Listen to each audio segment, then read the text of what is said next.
아침 7시 귀를 찢을 듯 울리는 알람 소리에 무거운 눈꺼풀을 억지로 밀어올립니다. 침대 옆에 미리 챙겨둔 운동 가방을 보며 오늘은 퇴근하고 무조건 헬스장 간다라고 굳게 다짐하죠. 하지만 출근 지옥철에 시달리고 상사의 눈치를 보며 쏟아지는 업무를 쳐내다 보면 어느새 에너지는 완전히 바닥이 납니다. 저녁 7시 모니터 불빛에 반사된 퀭한 내 얼굴을 마주하는 순간 헬스장으로 향하려던 발걸음은 무의식적으로 집으로 가는 버스로 향합니다. 운동 가방은 그저 무거운 짐덩어리가 되어 어깨를 짓누를 뿐이죠. 우리는 매일 이렇게 다짐하고 또 포기하기를 반복하며 밤마다 스스로를 자책합니다. 난 왜 이렇게 의지가 약할까 하면서요. 하지만 여러분, 그거 아시나요? 당신이 운동을 못 가는 건 의지가 부족해서다 아닙니다. 집에 돌아와 퉁퉁 부은 다리를 주무르며 소파에 눕습니다. 스트레스를 핑계로 매운 떡볶이나 달콤한 디저트를 배달앱으로 주문하죠. 음식을 기다리며 무심코 인스타그램을 켭니다. 화면 속에는 퇴근 후에도 완벽한 레깅스 핏을 뽐내며 땀을 흘려 운동하는 사람들, 이른바 오운환 인증샷이 넘쳐납니다. 닭가슴살과 샐러드로 예쁘게 차려진 식단을 보면 방금 주문한 야식이 후회스러워지면서 자존감은 바닥을 칩니다. 저 사람들은 직장 안 다니나? 어떻게 저렇게 완벽하게 살지? 하는 억울함마저 듭니다. 하루 종일 누구보다 치열하게 일했는데 내 몸 하나 제대로 관리하지 못한다는 패배감이 밀려옵니다. 하지만 그 화려한 피들 뒤에 숨겨진 진실을 우리는 볼 수 없습니다. 우리의 일상과 그들의 일상은 출발선부터 다르다는 것을요. 이제 그 지긋지긋한 죄책감은 그만 내려놓으셔도 좋습니다. 여러분은 하루를 치열하게 살아내느라 모든 에너지를 다 썼을 뿐입니다. 의지력이라는 건 무한한 마법의 샘물이 아니라 매일 한정된 양만 주어지는 배터리와 같습니다. 업무에 그 배터리를 다 써버렸으니 운동할 힘이 없는 건 너무나 당연한 생리적 현상입니다. 그래서 저는 감히 말씀드립니다. 당장 내일부터 헬스장에 가지 마세요. 매일 2시간씩 기구와 씨름으로 하면 예쁜 몸을 만들 수 있다는 강박관념을 버리셔야 합니다. 우리의 목표는 피트니스 대회에 나가는 것이 아니잖아요. 바쁜 일상 속에서 옷태가 예쁘게 살고 아침에 일어날 때 몸이 가벼워지는 것, 그거면 충분합니다. 그리고 그 정도의 변화는 헬스장 문턱을 넘지 않고도 우리의 일상 속에서 얼마든지 만들어낼 수 있습니다. 혹시 액티브 카우치 포테이토라는 말을 들어보셨나요? 하루 종일 책상 앞에 앉아 일하다가 퇴근 후 헬스장에 가서 딱 1시간 땀 흘려 운동하는 사람들을 부르는 의학 용어입니다. 놀랍게도 과학자들의 연구에 따르면 이렇게 생활하는 사람들의 건강 상태나 신진대사율은 하루 종일 아예 운동을 하지 않는 사람과 크게 다르지 않다고 합니다. 하루 24시간 중 고작 1시간의 운동으로는 나머지 23시간 동안 굳어있던 몸의 대사체계를 완전히 바꿀 수 없다는 뜻이죠. 우리가 주목해야 할 것은 그 1시간의 강렬한 고통이 아니라 무의미하게 흘려보내는 나머지 23시간의 숨겨진 잠재력입니다. 헬스장에서 무거운 바벨을 들지 않아도 일상 속 작은 움직임들이 모이면 엄청난 칼로리 연소기계로 우리 몸을 바꿀 수 있습니다. 여기서 우리가 반드시 알아야 할 마법의 단어가 있습니다. 바로 NEAT. 영어로는 Non-Exercise Activity Thermogenesis, 즉 비운동성 활동 열 생성입니다. 말이 조금 어렵죠? 쉽게 말해 숨쉬고 걷고 서 있고 꼼지락거리는 일상의 모든 무의식적인 움직임이 소모하는 에너지를 뜻합니다. 놀랍게도 우리 몸이 하루에 소모하는 총 칼로리의 약 20%에서 많게는 50%까지가 바로 이 니트를 통해 소비됩니다. 각 잡고 하는 운동이 소모하는 칼로리는 기껏해야 5%에서 10% 남짓인데 말이죠.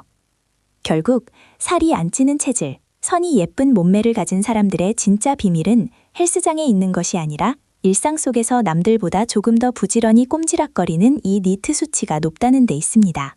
그렇다면 이 마법 같은 니트를 어떻게 일상에 녹여낼 수 있을까요? 거창한 계획은 필요 없습니다.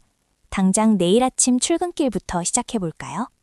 지하철이나 버스를 타면 본능적으로 빈자리를 찾거나 벽에 짝다리를 짚고 기대게 되죠.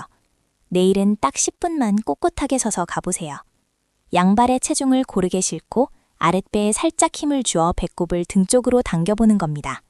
이것만으로도 코어 근육이 강력하게 활성화됩니다. 흔들리는 대중교통 안에서 중심을 잡으려고 미세하게 근육들이 수축하고 이완하는데 이는 헬스장에서 플랭크를 하는 것과 비슷한 효과를 냅니다.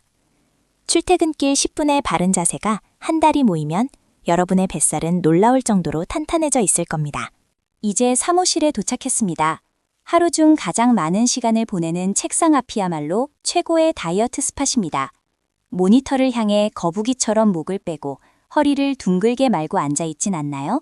이런 자세는 혈액순환을 막아 하체 부종을 유발하고 뱃살을 차곡차곡 쌓이게 만듭니다. 지금 당장 의자 끝에 엉덩이를 걸쳐 앉고 척추를 정수리 쪽에서 누가 실로 당긴다는 느낌으로 길게 늘려보세요. 다르게 앉는 것만으로도 구부정하게 앉을 때보다 칼로리 소모량이 무려 20%나 증가합니다. 일을 하다가 스트레스가 쌓일 때면 책상 밑에서 발뒤꿈치를 들었다 놨다 하는 카플 레이즈를 몰래 해보세요. 종아리 근육이 펌프질을 하며 하체에 정체된 혈액을 심장으로 뿜어올려 퇴근할 때 코끼리 다리가 되는 것을 막아줍니다. 가장 기다려지는 점심시간입니다.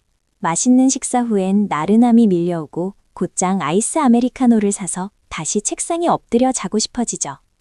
하지만 식사 직후야말로 골든타임입니다. 밥을 먹으면 우리 몸의 혈당이 급격하게 치솟는데 이때 분비되는 인슐린은 남은 에너지를 모조리 지방으로 저장해버립니다. 이 끔찍한 지방 축적을 막는 마법의 스위치가 바로 식후 10분 걷기입니다. 식당에서 사무실로 돌아갈 때 조금만 길을 둘러서 걸어보세요. 햇살을 받으며 가볍게 걷는 10분 동안 우리 몸의 근육은 혈관 속의 당분을 에너지로 쏙쏙 빼닫습니다.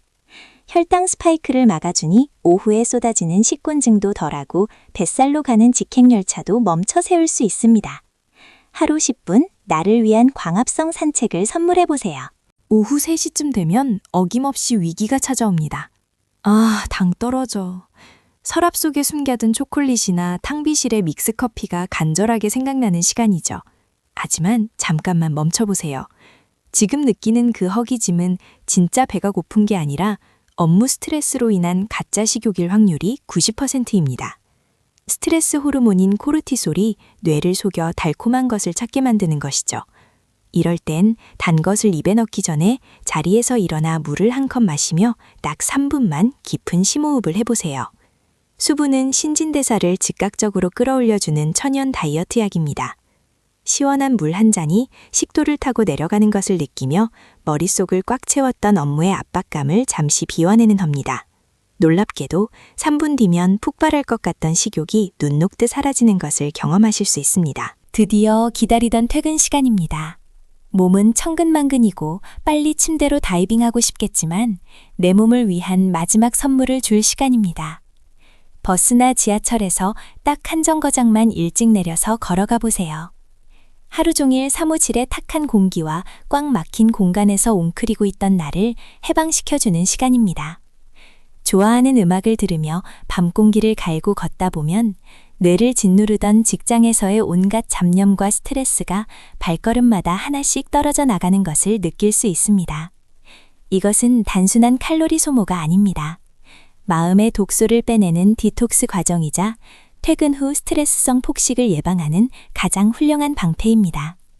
오늘 하루도 무사히 버텨낸 나 자신을 다독이며 걷는 그 15분의 시간이 당신의 몸과 마음을 완벽하게 재생시켜 줄 것입니다. 집에 돌아와 씻고 침대에 눕습니다. 하지만 왠지 모르게 잠들기 억울합니다. 일하느라 내 하루를 다 빼앗긴 것 같아 이 밤 시간만이라도 온전히 누리고 싶어 스마트폰을 붙잡고 새벽까지 유튜브나 쇼츠를 보게 됩니다. 이런 현상을 보복성 취침 미루기라고 하죠. 하지만 다이어트에서 가장 무서운 적은 바로 수면 부족입니다. 잠이 모자라면 식욕을 억제하는 호르몬은 줄어들고 식욕을 폭발시키는 호르몬이 날뛰게 됩니다. 게다가 수면 부족 자체가 몸에 엄청난 스트레스로 작용해 먹은 것을 전부 복부 지방으로 저장하라는 명령을 내립니다. 가장 강력하고 돈 안 드는 다이어트는 바로 질 좋은 7시간의 수면입니다. 오늘 밤만큼은 스마트폰을 멀리 두고 따뜻한 안대를 낀 채 나를 위한 온전한 휴식의 세계로 빠져보세요. 우리가 다이어트에 실패하는 가장 큰 이유는 아이러니하게도 너무 완벽해지려 하기 때문입니다. 내일부터 빵 끊는다. 저녁 6시 이후엔 절대 금식. 매일 헬스장 가기. 이렇게 100점짜리 계획을 세우면 단 한 번의 실수에도 망했다며 모든 것을 놓아버리게 됩니다. 점심에 돈가스 좀 먹었다고, 저녁에 맥주 한 캔 마셨다고 여러분의 다이어트가 끝나는 것이 아닙니다. 1년 365일 완벽하게 통제된 삶을 사는 사람은 세상에 없습니다. 중요한 것은 한 번 넘어졌을 때, 아, 망했네. 오늘까지만 먹고 내일부터 다시 하자가 아니라, 뭐 어때? 그럴 수 있지. 다음 끼니부터 다시 내 페이스를 찾으면 돼. 라고 생각하는 유연한 마음가짐입니다. 다이어트는 100m 단거리 달리기가 아니라 평생을 함께 걷는 산책과 같습니다. 헬스장에서 흘리는 땀방울만 운동이라고 생각했던 강박에서 벗어나 보세요. 출근길 10분 바르게 서 있기, 점심시간 10분 산책하기, 책상 아래서 5분 발뒤꿈치 들기.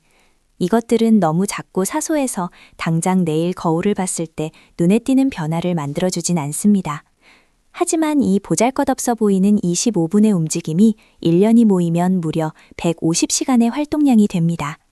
이것은 복리의 마법과 같습니다.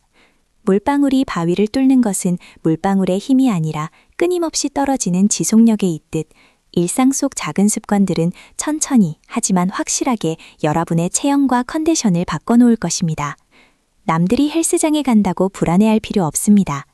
여러분은 이미 일상 속에서 누구보다 부지런히 당신의 몸을 조각하고 있으니까요. 거울 앞에 설 때마다 불룩 튀어나온 뱃살과 두꺼워진 허벅지를 보며 스스로를 혐오했던 적이 있으신가요?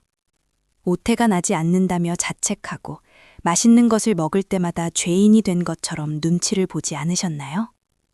이제는 내 몸을 질책하는 그 날카로운 시선을 거두어 주세요.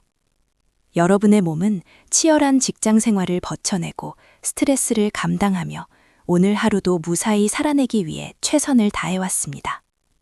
다이어트는 내 몸을 괴롭히고 벌주는 과정이 되어서는 안 됩니다. 내가 머무는 유일한 집인 나의 몸을 다듬고 기름칠하고 아껴주는 사랑의 과정이어야 합니다. 완벽하지 않아도 괜찮습니다. 오늘 당장 눈에 띄는 변화가 없어도 괜찮습니다. 당신은 이미 충분히 아름답고 지금 이대로도 충분히 가치 있는 사람입니다. 퇴근 후 헬스장, 이제 억지로 가지 않아도 됩니다. 내일 아침 지하철에서 허리를 꼿꼿이 세우는 것부터, 식사 후 잠깐 햇살을 맞으며 걷는 것부터 시작해보세요. 너무 애쓰지 말고 그저 숨 쉬듯 자연스럽게 일상에 녹여내면 됩니다. 그렇게 하루하루 쌓인 작고 귀여운 습관들이 어느새 훌쩍 가벼워진 몸과 단단해진 마음으로 당신에게 보답할 것입니다. 지금 스마트폰을 내려놓기 전 딱 한 번만 기지개를 크게 켜며 어깨를 활짝 펴볼까요? 그것이 당신의 새로운 시작입니다. 오늘 영상이 바쁘고 지친 일상에 작은 위로와 현실적인 도움이 되셨다면 구독과 좋아요를 눌러주세요. 여러분의 작지만 위대한 하루하루를 진심으로 응원합니다. 감사합니다.